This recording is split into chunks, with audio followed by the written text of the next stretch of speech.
रसूल अल्लाह सल्लल्लाहु अलैहि वसल्लम ने फरमाया, रोज़ादार के लिए दो खुशियां होती हैं, लेकिन अफसोस ज़्यादा लोग दूसरी खुशी भूल जाते हैं।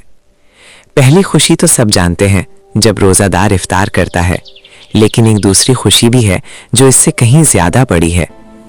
रसूल अल्लाह सल्लल्लाहु अलैहि वसल्लम ने फरमाया, अन अबी हुरैरता रदियल्लाहु अन्हु क़ाल क़ाल रसूलुल्लाहि सल्लल्लाहु अलैहि वसल्लम लिस्साइमी फ़रहतानी फ़रहतुन इंद फ़ित्रिही व फ़रहतुन इंद लिक़ाइ रब्बिही। रोज़ादार के लिए दो खुशियां हैं। एक खुशी उस वक्त होती है जब वो इफ्तार करता है, और दूसरी खुशी उस वक्त होगी जब वो अपने रब से मुलाकात करेगा।